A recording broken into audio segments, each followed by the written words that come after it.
महासिद्धिभ्यः जय बोलिए त्रिकालवर्ती त्रैलोक पूज्य विश्वाराध्य पंच परमेष्ठी भगवान की अनंत अनंत सिद्ध परमेष्ठी भगवान की वर्तमान जन शासन नायक श्री वर्धमान महावीर भगवान की परम पूज्य आचार्य भगवान श्री समंत्रभद्र स्वामी मुनि महाराज की परम पूज्य सिद्धांत चक्रवर्ती आचार्य गुरुदेव श्री विद्यानंद जी मुनि महाराज की विश्व कल्याण कारक अहिंसा प्रदान श्रीमद विश्व धर्म की जैनम जयतु शासनम विश्व कल्याण कारकम धर्म स्नेही सत श्रद्धालु यहाँ पर उपस्थित आप सभी भव्यवर पुंडरीक पुण्यात्मा महानुभाव आचार्य भगवान समंतभद्र स्वामी रत्न कर्णक श्रावकाचार के माध्यम से श्रावकों की आचार संहिता के संबंध में विवेचन कर रहे हैं। उनका यह व्याख्यान हम वाचना के इस स्वाध्याय के माध्यम से देख रहे हैं। प्रथम अध्याय में उन्होंने सम्यक्त की महिमा के संबंध में कथन किया। क्या है सम्यक्त, क्या है धर्म का प्रथम तत्व, उस सम्यक्त के कितने अंग हैं, कितने दोष हैं, उन सबको जानना भी जरूरी है। सम्यक्त के गुणों को जाने बिना ग्रहण नहीं कर सकते, दोषों को जाने बिना परित्याग नहीं कर सकते। आचार्य महोदय ने विगत 5-6 गाथाओं में सम्यक्त की महिमा का कथन किया। आज इस अध्याय का उपसंहार करते हैं। ये अंतिम गाथा सूत्र वसंत तिलका छंद में, वसंत तिलका छंद के अन्य 2 नाम और भी हैं, ऊर्ध्वर्षणी छंद और सिंहूर्णता छंद। वसंत तिलका छंद की विशेषता होती है इसके प्रत्येक पद में 14 अक्षर और 21 मात्राएं होती हैं। यह अंतिम छंद विगत 40 छंदों का एक सारभूत है। आचार्य महोदय कह रही हैं जो भव्य जीव है वह सम्यक दृष्टि होकर के जिन भगवान की भक्ति करता हुआ उपैति प्राप्त करता है। क्या क्या प्राप्त करता है, कैसा भव्य प्राप्त करता है, कैसी जिन भक्ति करता है। भव्य का अर्थ होता है जो होने के योग्य है। क्या होने के योग्य है? परमात्मा होने के योग्य है, सिद्ध परमेष्ठी होने के योग्य है, वह भव्य। जो होने के योग्य नहीं होता वो अभव्य, दूरांदूर भव्य है। उसके संबंध में कहा कि वह देवशास्त्र गुरु का निमित्त प्राप्त नहीं करता, इसलिए मोक्ष को प्राप्त नहीं कर पाता। कुछ आचार्य मानते हैं अनंत काल के बाद दूरांदूर भव्य को निमित्त प्राप्त होगा और अपना कल्याण भी कर सकेंगे। विगत गाथा में देख रहे थे कि सम्यक्त के प्रभाव से सम्यदृष्टि जीव मोक्ष की अवस्था को प्राप्त करते हैं। वह मोक्ष जन्म जरा मृत्यु से रहित है। वहाँ पर कोई रोग नहीं, बुढ़ापा नहीं, बाल्यावस्था नहीं, शैशवावस्था नहीं, यौवन नहीं, प्रौढ़ावस्था नहीं। वह मोक्ष ऐसा है जहाँ पर ज्ञानावरण, दर्शनावरण, वेदनीय, मोहिनी, आयु, नाम, गो, तंत्र आदि 8 कर्म नहीं। वह मोक्ष ऐसा है जहाँ राग द्वेष आदि मोह आदि कोई कुभाव नहीं। वह मोक्ष ऐसा है जहाँ पर औदारिक, वैकृत, आहारक, तेज, कामना ये 5 शरीर नहीं, कर्म की एक भी प्रकृति नहीं। ऐसा मोक्ष प्राप्त करता है। क्योंकि शरीर रहता है तो शरीरगत मूल है शरीर दुख का, संयोग वियोग का, रोग शोक भय का, ये मूल है। और वह सम्यदृष्टि जीव वह उस अवस्था को प्राप्त करता है जहाँ ये सब नहीं होता। अब यहाँ बता रहे हैं कि किस प्रकार तीन लोक में विशिष्ट वैभव को प्राप्त करता है। आत्मा ही उसका शरीर है, आत्मा ही गुण है, आत्मा ही पर्याय है। शरीर में जो देखा था 5,68,99,584 रोग बताए थे। इन रोगों से, सभी रोगों से रहित अवस्था, जन्म जरा मृत्यु जैसे रोगों से भी रहित अवस्था। अभी आचार्य महोदय स्वयं बता रही हैं किस प्रकार वह सम्यदृष्टि जीव स्वर्ग के और मध्य लोक के वैभव को प्राप्त करते हैं। उस संबंध में उन्होंने कहा, उन्हीं के शब्दों में देखें, देवेंद्र चक्रमह्यमानममेयमानम राजेंद्र चक्रमवनीन्द्र शिरोर्चनीयम धर्मेंद्र चक्रमदरीकृत सर्वलोकम लब्ध्वा शिवम च जिन भक्त रूपयित भव्य। जिनेंद्र भगवान की भक्ति करने वाला वह भव्य। कैसे हैं जिनेंद्र भगवान? जो राग द्वेष आदि 18 दोषों से रहित हैं, जो ज्ञानावरण दर्शनावरण मोहनी अंतरा कर्म से रहित हैं, अनंत दर्शन, अनंत ज्ञान, अनंत सुख, अनंत वीर से सहित हैं, नव केवल लब्धियों से सहित हैं, जो सामान्य भूमि से 5,000 धनुष ऊपर जाकर आकाश में विराजमान हैं, तीर्थंकर आदि हैं, तो उनका संपोषण विद्यमान होता है। सामान्य केवलियाँ तो उनकी गंधकुटी होती है, जहाँ पर भव्य जीव आत्म कल्याण का उपदेश सुन करके आत्म के हित में प्रवृत्ति करते हैं। उन जिन भगवान की भक्ति करने वाला जिन भक्त, क्योंकि मिथ्या दृष्टि जिन भक्त नहीं हो सकता, वह वाह्य क्रिया कर सकता है, जिन भक्ति का नाटक कर सकता है, किंतु अंतरंग से जिन भगवान की भक्ति वही भव्य कर पाता है जो आसन भव्य है। जैसे भगवान की भक्ति करने में मन लगता है, जो दिगंबर साधुओं को आहार आदि दान देता है, जो संपोषण का ध्यान लगाता है, जो संवेद शिखर जी की यात्रा करता है, जो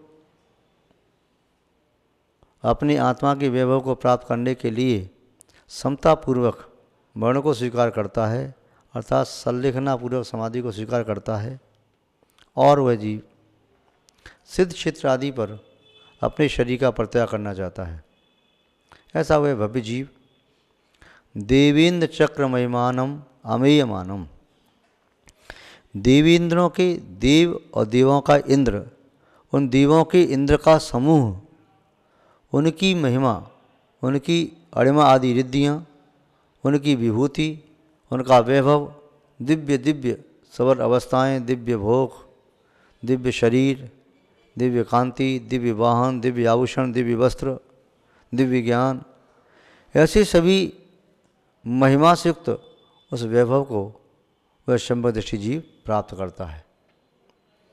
मिथ्यादृष्टि जीव निकृष्ट देव तो हो सकता है, किंतु वह इंद्र आदि नहीं हो सकता। मिथ्यादृष्टि जीव अनुत्तर और अनंत विमानों में जाकर के भी अहमिंद्र नहीं हो सकता, किंतु सम्यदृष्टि जीव वह अनुत्तर अनंत विमानों में भी जा सकता है, अहमिंद्र भी हो सकता है, और सौदरों आदि इंद्र के पद को भी प्राप्त कर सकता है। और क्या प्राप्त करता है? राजेंद्र चक्रम अवनीन्द्र शिरोर्चनीयम, राजेंद्र राजाओं का इंद्र बनता है, चक्रम चक्र को धारण करने वाला अर्थात चक्रवर्ती बनता है। कैसे बनता है? अवनीन्द्र शिरोर्चनीयम, अवनी व कहिए तो पृथ्वी, इंद्र कहिए तो उसका विशेष स्वामी राजा, पृथ्वी पति भूपति इंद्रपति को, तो उनका समूह शिरोर्चनीयम, उन राजाओं के समूह के द्वारा, उनके राजाओं के सिरों के द्वारा अर्चना की जाती है, जिनकी ऐसी अवस्था को प्राप्त करने वाला वह चक्रवर्ती होता है। कौन? सम्यदृष्टि। सम्यदृष्टि राजाओं के समूह के द्वारा, और केवल हाथ जोड़ के वंदना नहीं, सिर झुका करके जिस चक्रवर्ती को अनेक राजाओं का समूह 32,000 राजाओं का समूह प्रणाम करता है, सिर झुका करके अर्चना करता है, वंदना करता है, सिरोर्चनीय। और क्या करता है प्राप्त हुए? धर्मेंद्र चक्र मदरीकत सर्वलोकम। वह भव्य जीव जिनेन्द्र भगवान की भक्ति करने वाला वह समदृष्टि जीव धर्मेंद्र, वह धर्म का इंद्र होता है। धर्मेंद्र किसे कहते हैं? धर्मेंद्र तीर्थंकर को कहते हैं। वह तीर्थंकर होता है, धर्म का प्रवर्तक होता है, वह धर्म चक्र को धारण करने वाला होता है। जहाँ संवत्सरण का विहार होता है वहाँ विहार के साथ आगे आगे धर्म चक्र को लेकर के देवगढ़ चलते हैं, उनकी जय जयकार करते हैं। तो धर्म चक्र को धारण करने वाले अधरीकृत जिन तीर्थंकरों ने अधरीकृत मानी नम्रीभूत किया है सर्वलोकम, संपूर्ण लोक को, क्योंकि तीर्थंकर प्रभु 3 लोक के द्वारा पूज्य हैं। 3 लोक, अधोलोक, मध्यलोक, ऊर्ध्वलोक। इसलिए अनंत भगवान पर 3 छत्र लगाए जाते हैं। नीचे वाला छत्र होता है बड़ा लगाया जाता है, बीच वाला छत्र थोड़ा छोटा होता है, ऊपर वाला और छोटा होता है। 3 छत्र लगाए जाते हैं। कोई कहते मैं भूल जाऊंगा कैसे छत्र लगाते हैं, नीचे छोटा कहीं बड़ा लगा देते हैं। एक कॉन्सेप्ट क्लियर करो अपने माइंड में कि जैसे शिखर नीचे चौड़ा होता है, फिर और छोटा होता है, फिर और छोटा हो जाता है, तो ऐसे ही छत्र सबसे नीचे सबसे बड़ा होता है, सबसे बड़ा सबसे नीचे होता है, फिर शिखर यूँ छोटा होता चला जाता है। तो छत्र भी ऐसे ही होते हैं, पिरामिड की तरह से, नीचे चौड़ा, ऊपर कम, फिर कम। अथवा पहाड़ की तरह से, पहाड़ नीचे चौड़ा होता है, फिर कम हो जाता है, फिर और कम हो जाता है। तो ऐसे 3 लोक के नाथ होने से भगवान 3 छत्रों से सहित होते हैं। छत्रत्रयम तब विवाह शशांक कांत, छत्रत्रयम प्रचल चाम्र विज्यमाना, ऐसी उनकी विभूति होती है। छत्र, चमर, भामंडल आदि विभूति है। अष्ट प्रात्याहार्य, अष्ट मंगल द्रव्य, ये उनका वैभव है। तो वे तीर्थंकर जो होते हैं धर्म चक्र को धारण करने वाले होते हैं। उन तीर्थंकरों को 3 लोक के जीव प्रणाम करते हैं। 3 लोक उनके चरणों में नम्रीभूत होता है। यद्यपि नारकी जीव प्रत्यक्ष रूप से समोषण में नहीं आ सकते, किंतु फिर भी जो समदृष्टि नारकी हैं वे परोक्ष में तीर्थंकर भगवान की भक्ति स्तुति आदि करते हैं, उनका ध्यान करते हैं। अधोलोक में रहने वाले भवनवासी आदि देव हैं, वह भी तीर्थंकरों की पूजा करते हैं, पूजा करने के लिए आते हैं। तो अधोलोक के उत्तम पुरुष भवनवासी इंद्र आदि, मध्यलोक के वाणव्यंतर ज्योतिषी यानी कि इंद्र, व्यंतरों के जो इंद्र हुए, मनुष्यों के इंद्र, चक्रवर्ती आदि, त्रिंशों के अष्टापद आदि, वह सब भी तीर्थंकर भगवान को प्रणाम करते हैं।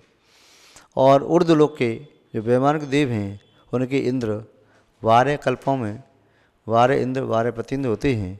आप जो पढ़ते हैं अवश्य के समय, भवनालय 40, वंतर देवान हंत 32, कप्पामर 24, चंदो सूरो डरो त्रियो। वे तीर्थंकर भगवान भवनवासी 40 इंद्रों से, उनमें 10 निकाय में 2-2 इंद्र 2-2 प्रतिंद्र होते हैं, तो 20 इंद्र और 20 ही प्रतिंद्र। भवनवासियों के 40, व्यंतर देवों के 8 वेद हैं, उनमें से 2-2 इंद्र 2-2 प्रतिंद्र होते हैं, तो 32 हुए। इस प्रकार 40 और 32 72। भवनालय 40, वंतर देवान हंत 32, कप्पामर 24, कल्पवासी देवों के 24, 12 इंद्र 12 प्रतिंद्र, 72 और 24 96 हुए। पुनः ज्योतिषियों के प्रतिंद्र चंद्र और सूर्य, इस प्रकार से 98 हुए। और मनुष्यों का इंद्र चक्रवर्ती और त्रिंशों का इंद्र अष्टापद माना जाता है या शिव माना जाता है। इस प्रकार शत इंद्र वंदनीय जिन देव, जो जिंद भगवान हैं 100 इंद्रों के द्वारा वंदनीय होते हैं। यहाँ पर कहा सर्वलोकम अधरीकृतम, जिन तीर्थंकर भगवान के प्रभाव से संपूर्ण लोक नम्रीभूत हो जाता है, और जो तीर्थंकर प्रभु धर्मचक्र को धारण करने वाले होते हैं। ऐसे वैभव को प्राप्त करके लब्धा प्राप्त करके शिवम चौपैती, मोक्ष को प्राप्त करता है। कौन? शुद्ध समग्र दृष्टि भव्य जीव। तो यहाँ पर आचार्य महोदय समंतबद्ध स्वामी जी ने यही बताया है कि शुद्ध सम्यदृष्टि जीव कहाँ कहाँ जा सकता है। इससे उत्कृष्ट और फल है नहीं कोई संसार में, मोक्ष ही सर्वोत्कृष्ट फल है। इसलिए शुद्ध सम्यदृष्टि जीव अपने गुणों का संवर्धन करते हुए मोक्ष को प्राप्त कर लेते हैं। जैसे बीज सम्यदर्शन है, बीज पुनःअंकुरित होकर पौधा बनता है, पुष्प और फल आते हैं, दुग्ध के अनेक व्यंजन बनते चले जाते हैं। ऐसे ही सम्यदृष्टि जीव सम्यत्व के साथ ज्ञान आदि गुणों का वर्धन करते हुए सिद्धत्व को प्राप्त करता है। अथवा जैसे इक्षु रस मिष्ट होता है, उसकी नाना पर्याय और उज्ज्वल होती चली जाती हैं, और इक्षु रस से गुड़ बनता हुआ राव बनती है, खांड बनती है, शर्करा, ऊरा और पुनः शक्कर और मिश्री बनती है।